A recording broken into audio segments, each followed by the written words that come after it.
Welcome back, folks, to World of Warships Legends. I'm Soopa-Dave, and today's build and play guide is on Hizen. I hope I'm pronouncing it right. I don't know if I am or not. Right now, this is in the shop, and that's why we're doing this build and play guide. So if you're watching it as this comes out, it is in the shop. It is right here for the pinatas. Um, Now, I will mention one thing here, guys. This is the same hull as a Iwami, which is also in the store for Global XP. So I would not personally go this route, and I'll explain why here in a second. There's other options to spend your pinatas on. Would go that way. So the reason why we wouldn't do that, Iwami's a better ship in my opinion, right? His is not bad. It's a good ship. Don't get me wrong. Iwami is the same hull. You have only 8 of the guns instead of 16, but you have a quicker reload, so it kind of evens out. This ship has got better secondaries. It has torps. It has more health. I think it even has better AA. It does. So, in a lot, it has better accuracy. The Sigma value is half a point higher. So, Awami is the better ship. Now, that being said, Hizen's not bad. I like Hizen too. But if it came down to the two, I would have Awami. Also, Awami and Hizen are not the same hull as Yamato. I don't know why that keeps getting said. The guys, plain and simple. Look at it. See? Look at, look at that huge citadel on Yamato. Right? I guess technically, there is like a small cheek on Hizen and Awami, but it's not what Yamato's is, right? So this is just so you guys can see the difference. This is a significantly different hull. All right, and it does play out that way. So let's go ahead and talk about the ship now. For the video, guys, that I have, it is a slightly older match in Hizen. So I was using Musashi. Now I probably use Board Queen. Whatever you're using for Japanese battleships, just go ahead and use, right? Uh, Not too fancy. It's a very middle of the road ship. We're using Musashi, and because of that, we're using Scharnhorst, which now we would probably change that to the new, I think that's the new Italian cruiser commander that has better battleship main battery dispersion. But this is what I had for the video, so bear with me. Pablo de Raval, her base trait is really good shell dispersion while observation. Seaplane is active, and we're using flammable cannoneer gyrating drill bits, marksmanship gun layer, and fight fire with fire. Right? So, whatever commander you're using for Japanese battleships, just go ahead and do that. Aiming systems mod 1, prop mod, and concealment is always in 2 and 3. And in the last slot, we're taking main battery reload. And for your loadouts, you only have 2 heals. So again, that's worse than Iwami. Notice a little pattern here. You do have 4 observation seaplanes, and that's, I mean, probably the route you want to go. Could use catapult fighters at all. Well, I wouldn't use a secondary. It doesn't have it, extended secondaries. You have a little bit less health than Iwami at 75,900. Okay, torpedo reduction. In the main guns, this is kind of where it shines a little bit. You have a 12 gun broadside of 16.1 inch guns. These are actually not terrible. They're not the world's most accurate. They're not terrible. They're very middle of the road for accuracy.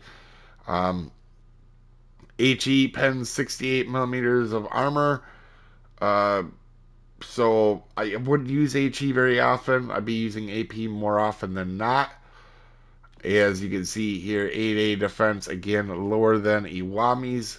Um, it's not great, obviously. And you're not really going to shoot in planes until you get to that 3 kilometer mark, which planes have already dropped everything by that point. Maneuverability at 27 knots, 880 turning circle, kind of average, and a kind of slow rudder. 13.3 detection, making this a battleship, obviously, that you're not going to sneak up onto a den moose in open water. For your armor, it's not bad.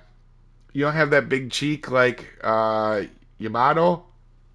The only downside to this ship is being that it's got a 32 and 50 millimeter deck. Let's go over to the deck so you guys can see. You're gonna take 8 G-pens, quite a bit of them. But outside of that, it's tanky. Okay, not bad. As you can see here, we have a 32 millimeter bow and stern, only meaning Musashi and Yamato can go through it. We'll take off this.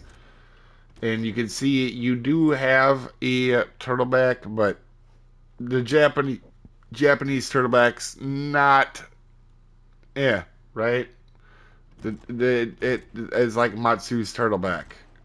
It'll save you till it don't save you. It's not something I would rely on, this turtleback. And as you can see here, this is a Citadel. You do have a little bit of a cheek there, but it is not like Yamato's where you are going to get absolutely wrecked by any chance you get. Good players might find it, but outside of that, you're not going to have to be super worried. But you go broadside in it, you can see it can hurt. All right, especially with that low, that low citadel, or I mean that low deck on this ship with not a lot of armor can be a problem for you. As we start the match, it's disclaimer time. This is a beginner's video meant to help people new to the ship or new to the game. This is not meant for professional gamers that know everything there is to know about everything in the universe. There are multiple ways to play and build this ship, and I am an above average player, not the world's best. I make mistakes. You may see one in this match. You didn't come here for pronunciations. I'm as good as anybody at slaughtering beautiful languages all the time. With that out of the way, we are on Islands of the Ice. We have some crazy teammates around us. Now, our right flank is going to be very good, but the ones that spawn near us, they're going to be characters. All right? We're going to go ahead and push up, or push out to try to get the flank. Now, guys, all right, for those of you guys wondering, instead of like Yamato, the ship feels more like a, I don't know, Super Nagato would be the right thing, I guess. You got 4 turrets, you got the turtleback, it's the same guns. A little bit better, obviously, accuracy. Not a lot better, but having these guns is nice. And I do like these guns. I don't know if this would be what you consider a DPM monster, but having a 12-gun broadside of any level of with 16-inch guns, 16.1-inch guns, you're going to see results, all right? And it's not like this is a terrible reload. It is 28 seconds, so, you know, you're throwing some shells, you're throwing some weight down range. Like, I always call it throwing Volkswagens, but anyway, guys, there is one Lushan here and 2 of our destroyers, and we are in a position to try and help. However, Lushan goes behind the island. We have 2 destroyers. That should not be a problem for our 2 destroyers, right?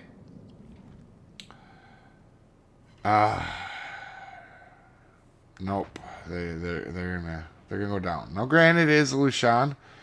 And in a second, he's going to get help. But that Lushan just squared up and took out our 2 destroyers. Now he's going to get help on the second one here. And honestly, there's not a whole lot I can do about it right there. Because he was behind the island. Well, that being said, we're actually going to go ahead, get ourselves turned around. And because our cruiser left our flank, our 2 destroyers died. It's me by myself, and I'm going to go say, oh, well, let's just try to help out and go all willy-nilly. Yep, I'm charging into a destroyer and 2 Michelangelos, all right? And sometimes you just got to keep people busy when your teammates are coming. And that's what we're going to do. We're going to take a shot here at Michelangelo. Kind of unlucky there that we only got one Citadel on Michelangelo. He got pretty lucky on that. Alright.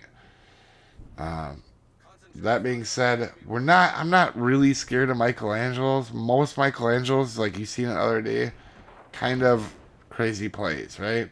Also, when you get really up close to a Michelangelo, is we're going to take a shot at the other one.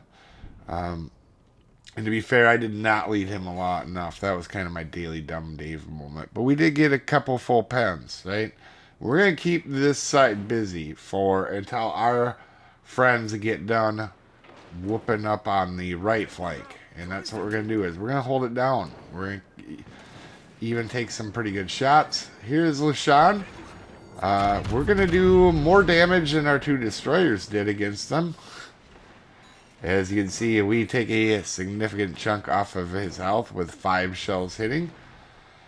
And we know with Michelangelo here, there's going to be torps, right? So we turned out.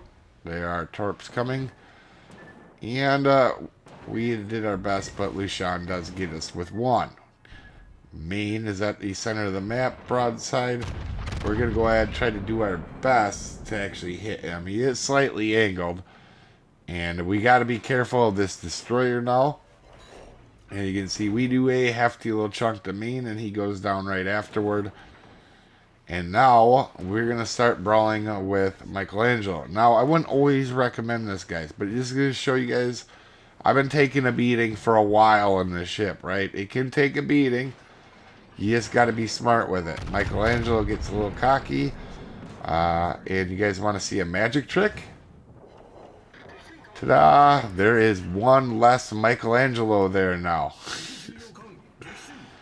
So, we have helped definitely do some damage on this side. Michelangelo now is so close that some of his shells really aren't doing a whole lot, right? And he's starting to get annoying. So we're going to take and shoot. As you can see here, use our observation plane, go right through his bow.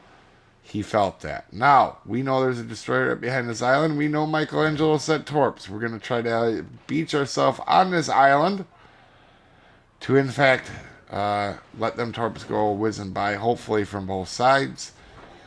We're going to go ahead. We don't have much health left, but we do have a heal coming, right? And as you can see here, we're going to take a shot, and we're going to fully eliminate Michelangelo as well. Now, that one torp does actually hit us and take us out. But you can see we definitely kept him distracted. Not much to say about this battleship. You have a big broadside. Otherwise, it plays like a classic battleship for the most part, guys. Like a Super Nagato, in my opinion. That being said, we put our team in a very good position to win this match. And we use these big guns. Well, not big at the tier, but 16.1s are pretty solid. And we use the big broadside to help get rid of some people. Alright, and we were smart about it. That being said, a solid game. Obviously a high caliber, a depth strike. Top of the leaderboard on our team, as you're going to see here. Helping our team win. You guys have a super wonderful day, and I will see you folks next time.